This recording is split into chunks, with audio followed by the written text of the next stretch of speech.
எல்லாருக்கும் வணக்கம். மே 18 தமிழர்களுக்கான ஒரு கருப்பு நாள் அப்படின்னு சொல்லணும். முள்ளிவாய்க்கால் படுகொலை நிறைய பேருக்கு தெரியாது. ஸோ தெரியாதவங்க தெரிஞ்சுக்கோங்க. கிட்டத்தட்ட 2 லட்சம் தமிழர்கள் ஒரே இடத்துல வச்சு கொல்லப்படுறாங்க. கிட்டத்தட்ட 1 லட்சம் பேர் காணாமல் போயிருக்காங்க. ஒரு மிகப்பெரிய மனித உரிமை மீறல் இந்த ஒரு இடத்துல நடந்திருக்கு. எப்படி அப்படின்னு கேட்டிங்கன்னா இலங்கையில் சுதந்திரம் அடைஞ்சதுக்கப்புறம் தமிழர்கள் எல்லா விஷயத்துலையும் ஒதுக்கப்படுறாங்க. அது ஒரு போராட்டமாக வெடிக்க ஆரம்பிக்குது. கிட்டத்தட்ட 30 வருஷ போராட்டங்கள். அந்த இடத்துல தான் பிரபாகரன் அப்படிங்கிற ஒரு நபர் உருவாகிறாரு.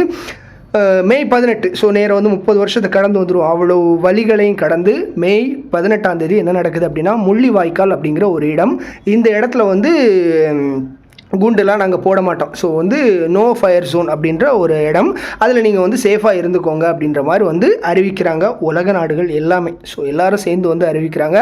தமிழர்கள் எல்லாருமே அந்த இப்போ எந்த நிலைமையில் இருக்கிறாங்க அப்படின்னு கேட்டிங்கன்னா சாப்பாடு கிடையாது. ஹாஸ்பிட்டல் இருந்த ஹாஸ்பிட்டலே தரமட்டமாக ஆக்கிட்டாங்க. ஹாஸ்பிட்டலில் இருந்த மக்கள்லாம் இறந்து போயிட்டாங்க. இந்த மாதிரி ஒரு அடிப்படை பாத்ரூம் போக முடியாது. ஸோ இந்த மாதிரி ஏகப்பட்ட விஷயங்கள். பாத்ரூம் போகக்கூடாது அப்படின்றதுக்காகவே லேடிஸ் சாப்பிடாமல் இருக்கிறது.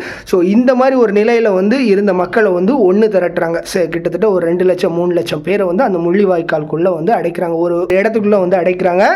அடைச்ச எல்லாரையும் ஒரே நேரத்தில் நோ ஃபயர் ஜோனாக இருந்த விஷயத்தை மேலேருந்து கிளஸ்டர் குண்டுகள் போட ஆரம்பிக்கிறாங்க. போட்டு ஒவ்வொருத்தரையும் ட்ரெஸ் இல்லாமல் சுட்டு அவங்க எல்லாரையும் கொலை பண்ணுறாங்க இலங்கையுடைய இராணுவம். ஸோ இந்த அளவுக்கு அந்த ஒரு கவர்மெண்ட் தமிழர்களை பண்ணுறாங்க. பண்ணி ஃபைனலி கிடைச்சது போதும், இருந்தது போதும்னு சொல்லி ஏகப்பட்ட மக்கள் வெளியே போகிறாங்க. ஸோ அதாவது உடுக்க உடை, உண்ண உணவு, இது எதுவுமே இல்லாமல் ஒரு நாட்டில் இருந்து நம்ம அகதியாக போகிறது, அந்த மாதிரி வழி வேறு எதுவுமே கிடையாது. இலங்கை தமிழர்கள் எல்லாருமே இப்போது ஒவ்வொரு நாடுகள்லேயும் பெரிய நிலைமையில் இருந்துகிட்ருக்காங்க. அதாவது அந்த நாள் மே 18ஆம் தேதி அந்த பிரபாகரன் அப்படின்ற அந்த தலைவரை நாங்கள் கொண்டுட்டோம், ஸோ நாங்கள் வின் பண்ணிட்டோம் அப்படின்னு சொல்லி இலங்கை அறிவிக்கிறாங்க.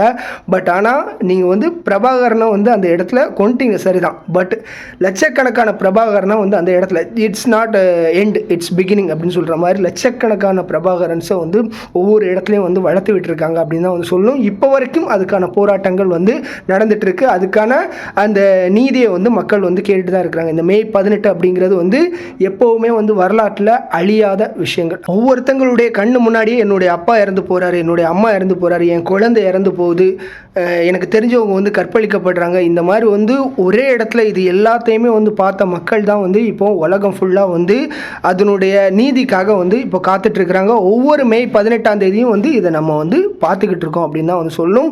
இதுக்கான நீதி கண்டிப்பாக ஒரு நாள் கிடைக்கும்.